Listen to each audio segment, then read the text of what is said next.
How you doing? I'm good. Yeah, I feel good. Body feels good.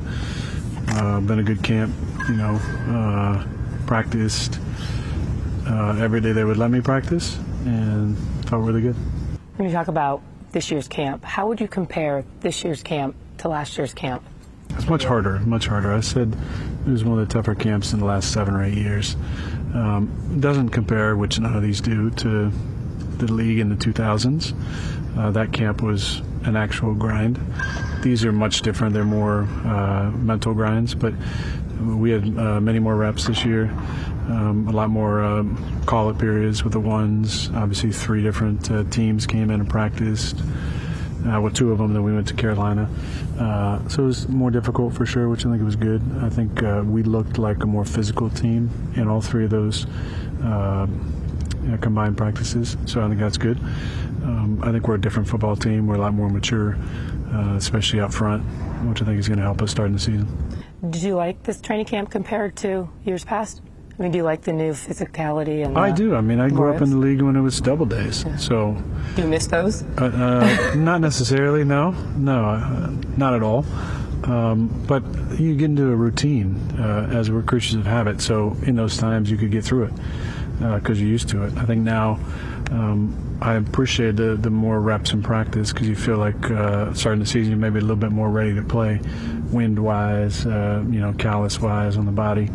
I'm the only position, obviously, the quarterbacks don't get touched, so we still got to go through that process of getting our first hit in. But I think the tempo of camp was really good. When you look at going into this week 1, is it a little more rewarding after everything you've been through, especially last year? Yeah, I think so. I think there'll be a lot of gratitude on the sidelines as I'm hearing the anthem and getting ready to go out there for all the people that showed up for me in the past year, and then all the lessons and the ups and downs, the highs, the lows, the in-betweens that happened last year. There'll be a lot of appreciation for being able to be back on the field. There was, definitely thoughts in the locker room after I got hurt that was going to be it. So to be able to go back on the field will be a really sweet, emotional moment for me. Was there ever a moment in that time that stands out to you right now? When I walked for the first time, there was a really special moment. I have steps at my house, and the first time I was able to walk up my steps was like this huge hurdle to pass for me, and I felt like, oh, I'm now kind of normal, and that was a special, special time. What's the greatest lesson you learned about yourself this past year and everything you had to go through to get back to this moment? Well, learning how to ask for help. I think that was a big lesson for sure. I've always been the one that want to take care of the people in my life, and when you're sedentary and you can't move and you can't walk, you got to rely on people to help you. So it allowed me to really see kind of who showed up for me, who's in my inner circle. You want to be a provider, but you need to ask for help. That's actually the best thing you can do for yourself. When I say the name Breece Hall, what do you think? 3 down back. And I think that's the biggest compliment you can give a running back in this day and age. He proved it last year, but he can play first, second, third down. He can run routes. He can catch. Got incredible hands. He's a game breaker. He has like deceptive 4.3 speed, which is funny because he didn't look like he's run that fast, but nobody catches him. And he can do it all. If another quarterback asked you what makes Garrett Wilson so special, what would you say? He's like Gumby. He's just prances around out there and can make all the moves. What I've seen from him this camp is a greater attention to detail, and so I'm constantly asking him, what did you see, what did you see? And I think it catches him off guard sometimes, and I said, listen, what you see is what I'm going to see, and I need to see the game through your eyes as much as you need to see the game through my eyes. So just constantly empowering him to take that leap with his instincts, because his natural ability is absolutely incredible. Who's the most underrated defensive player on this team? Oh, that's tough. I feel like, the big name guys get a ton of recognition. I think DJ Reed and Michael Carter are 2 guys that come to mind. Obviously, a lot of attention goes to Sauce, and should, because he is an outstanding player. I think one guy, because he missed all last season too, but Chuck. I think Chuck has really added a lot of stability to our defense. And you saw it in 2 of the 3 joint practices that we had. He drilled a guy, and he didn't drill a guy cheaply. A guy had a full speed run at him and lowered his shoulder, and Chuck Clark put him on his back both times. I mean, that did a lot for how everybody looked at Chuck. I mean, Chuck's coming off an ACL on a ridiculous, like one of the last plays of OTAs, which was wild.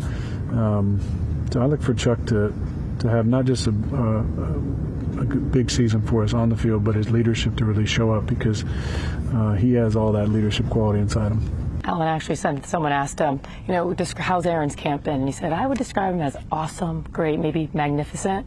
Is that how you would describe your camp, how you are right now? I look at things differently. I expect greatness, so I think I had a solid camp, but the bar is pretty high for myself. I had set my sights on coming back last year, and I knew it would have been a really limited movement capacity, but there was a lot of, obviously, frustration, disappointment watching the way things played out. This year feels a lot different from the guys we signed. I like the way that things have been trending for us. We're a little more under the radar, which will be interesting, although we're playing Monday night. You talk about the intrigue. You've been a New York Jet now for 2 years. What's that like? What are these Jets fans like? What have you learned about being a Jet? I mean, they're great. They're tortured in many ways, but they're super loyal. They have high expectations. I came from a place where the expectation was winning the title every year. And although I think the Jets would appreciate a playoff berth as a starter, you win a title in New York, you go down in history like very few other places. So there's a lot of special feels around this organization. It's a proud organization, proud fan base. Hopefully we can give them a lot to cheer about. How has your pregame ritual changed from when you were younger to now?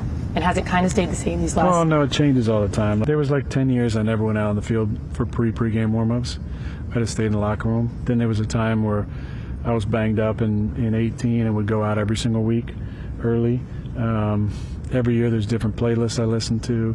I think the only thing that is pretty consistent is, as I go through the plan for one last time, overanalyzing things, I will always find certain guys and remind them just little tips that are probably going to happen. It could be something I was laying in bed thinking about the night before, or maybe I woke up thinking about it, or maybe it's something from Friday that I reminded them that I just want to put on their brain one more time, and I think that's always important. Winning a Super Bowl for this town, for New York Jets, is something that they've craved. What would it mean to you and to your legacy? It mean a lot to the fans, organization, be special. It would always create that bond with me and the organization, which would be really cool. Obviously, I got a great bond in Wisconsin with those fans and that organization. This would be just another fun thing to remember at the end of my career. But the gist of this game that a lot of people miss is the relationships. And you can have great teams and great people and not win it and still take the relationships away. When you win a Super Bowl, the bond is always just a little bit stronger. So to have that strong bond with these guys for the next 20, 30, 40 years would be really special.